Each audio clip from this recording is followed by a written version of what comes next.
70% placement दिलाने वाले संस्थानों को ही मिलेगा डिप्लोमा कोर्स चलाने की मान्यता। व्यावसायिक शिक्षा और कौशल विकास संबंधी डिप्लोमा शुरू करने के लिए गाइडलाइंस ड्राफ्ट तैयार किया गया है।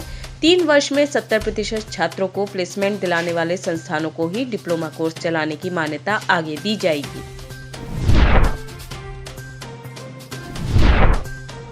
अब्बास अंसारी की पत्नी निकत की पुलिस कस्टडी रिमांड हुई खत्म। अब्बास अंसारी की पत्नी निकत अंसारी की पुलिस कस्टडी रिमांड हुई खत्म।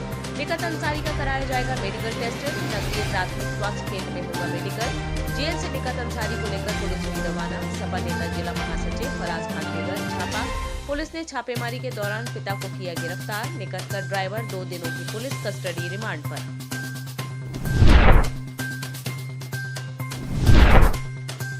एनसीपी प्रमुख शरद पवार ने शिवसेना विवाद से बनाई दूरी। एनसीपी प्रमुख शरद पवार ने शिवसेना विवाद से दूरियां बनाते हुए यह बिल्कुल साफ कर दिया है कि वो इस विवाद में नहीं पड़ना चाहते हैं। शरद पवार ने पुणे के बारामती शहर में एक संवाददाता के सवालों का जवाब देते हुए बताया कि मैं इन विवादों में नहीं पड़ना चाहता।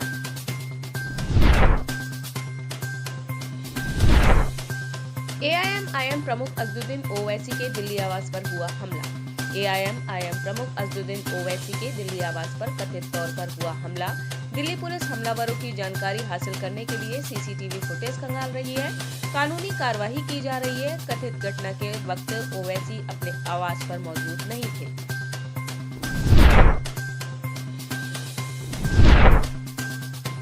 छत्तीसगढ़ कांग्रेस नेताओं के घर पर ईडी का छापा। कांग्रेस के 85वें अधिवेशन से 4 दिन पहले विधायक देवेंद्र यादव, पीसीसी कोषाध्यक्ष रामगोपाल अग्रवाल, गिरीश देवांगन, आरपी सिंह, विनोद तिवारी, सनी अग्रवाल के यहाँ छापेमारी। कोयला घोटाले में ईडी की छापेमारी। सीएम 11 बजे कर सकते हैं छापेमारी को लेकर प्रेस कॉन्फ्रेंस।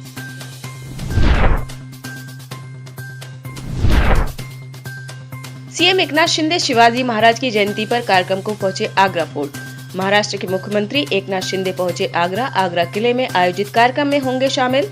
आगरा किले में शिवाजी महाराज की जयंती पर कार्यक्रम का आयोजन। भव्य कार्यक्रम के लिए की गई हैं विशेष तैयारियां।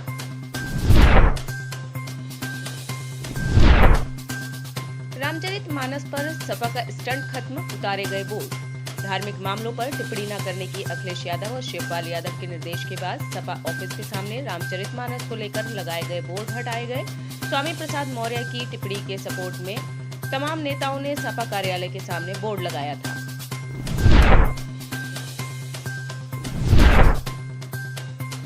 संघ गोडसे की जमात है जिन्होंने आजादी की लड़ाई में कोई हिस्सा नहीं लिया। महबूबा मुफ्ती। पीडीपी प्रमुख महबूबा मुफ्ती ने बीजेपी को लेकर दिया बड़ा बयान। महबूबा ने कहा, मैं जम्मू के लोगों से कहना चाहूंगी कि अगर उन्हें लगता है कि बीजेपी मुसलमानों के पीछे पड़े हैं तो आप इस ख्वाब से बाहर निकल जाइए। ये कोई राष्ट्र नहीं बनाना चाहते, ये बस बीजेपी राष्ट्र बनाना चाहते हैं। जो इनके साथ रहेगा वो ठीक है, लेकिन जो इनके साथ नहीं रहेगा उसकी हालत ये मुसलमानों से भी बदतर कर देंगे। जिन्हें लगता है ये उनकी जमात है, ये उनकी संघ नहीं गोडसे की जमात है, ये वो जमात है जिन्होंने आजादी की लड़ाई में कोई हिस्सा नहीं लिया।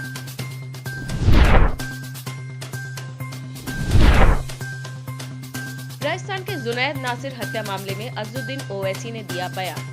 दोनों सरकारें गंभीर नहीं है। अगर राजस्थान की कांग्रेस की सरकार गंभीर है तो पुलिस को हरियाणा भेजिए और सभी आरोपियों को पकड़ कर लाइए।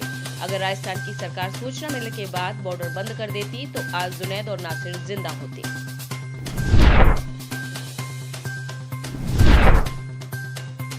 मृतक सीए श्वेताब तिवारी के परिजनों से मिले बीजेपी प्रदेश अध्यक्ष भूपेंद्र चौधरी।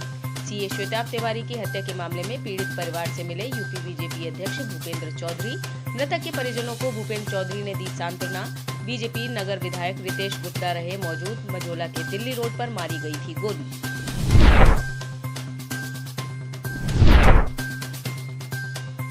मेघालय विधानसभा चुनाव में भ्रष्टाचार बना बड़ा चुनावी मुद्दा।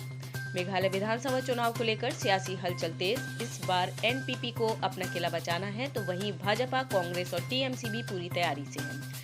सीएम संगमा ने भ्रष्टाचार को लेकर कहा, लोगों को अपने गिरेबान में झांकना चाहिए। बंगाल तो देश के भ्रष्टाचार का केंद्र बन गया है।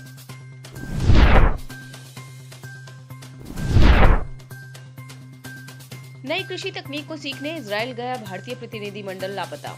केरल के एक किसान बीजू कुरियन जो 27 सदस्यीय प्रतिनिधिमंडल के साथ नई कृषि तकनीकों का अध्ययन करने के लिए इजराइल गए थे।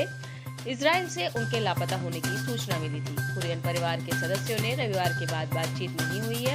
वहीं इजराइल पुलिस ने उनकी गहन तलाश शुरू कर दी। दरअसल 48 वर्षीय किसान राज्य के कृषि सचिव वी अशोक के नेतृत्व में प्रतिनिधिमंडल के हिस्से के रूप में 4 दिन पहले इजराइल पहुंचे थे। अब उनके लापता होने की खबर आ रही है।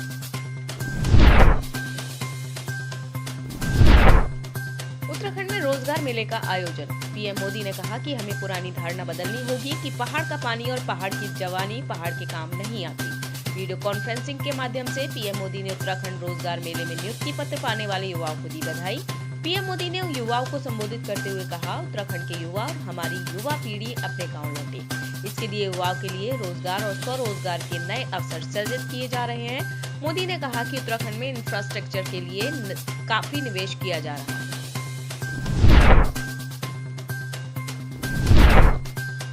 भारतीय किसान यूनियन भानु ने फिरोजाबाद जिलाध्यक्ष मुनेंद्र प्रताप सिंह को किया निष्कासित। भारतीय किसान यूनियन भानु फिरोजाबाद के जिलाध्यक्ष मुनेंद्र प्रताप सिंह उर्फ मनसुख पहलवान को कार्य में शिथिलता बरतने, संगठन विरोधी गतिविधियों में संलिप्तता पाए जाने व अपने वरिष्ठ पदाधिकारियों को गाली देने का दोषी पाए जाने पर राष्ट्रीय अध्यक्ष भानु प्रताप सिंह भानु ने उन संगठन से निष्कासित किया है। उक्त जानकारी राष्ट्रीय मीडिया प्रभारी लखन यादव ने दी है।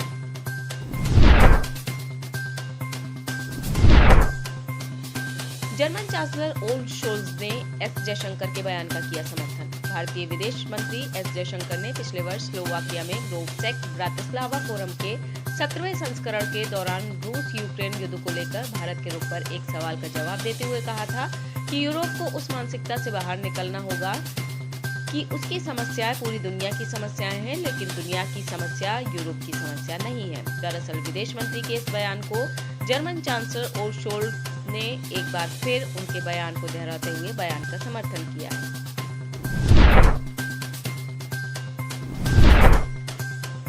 फ्रांस का मकसद यूक्रेन को बचाना है, रूस को कुचलना नहीं। म्यूनिख सिक्योरिटी कॉन्फ्रेंस में शामिल होने जर्मनी पहुंचे फ्रांस के राष्ट्रपति इमैनुअल मैक्रों ने अपने साक्षात्कार में कहा कि वे इस सोच के समर्थक नहीं है कि सभी को मिलकर रूस पर हमला कर देना चाहिए, जबकि कुछ देशों का मकसद ही उसे तबाह कर देना है। मैक्रों ने रूस यूक्रेन युद्ध को लेकर गंभीर सवाल उठाते हुए कहा कि फ्रांस का मकसद यूक्रेन को बचाना है, रूस को कुचलना नहीं।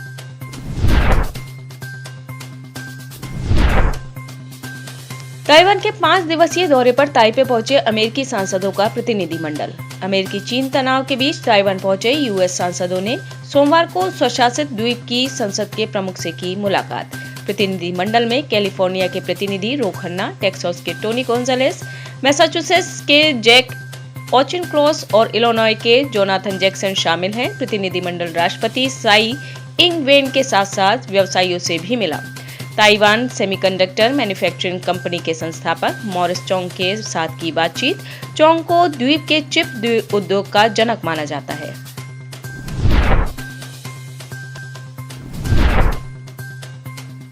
इजरायल ने ईरान पर अपने खिलाफ साजिश रचने का लगाया आरोप। अफ्रीकी यूनियन ने रविवार को इजरायल के ऑब्जर्वर स्टेटस को किया बर्खास्त। अफ्रीकी यूनियन के इजरायल के राजदूत को असेंबली हॉल से निकाला बाहर, जिसके बाद अफ्रीकी यूनियन की बैठक में इजरायल को आमंत्रित नहीं किया गया। वहीं अफ्रीकी यूनियन के इस फैसले से बौखलाए।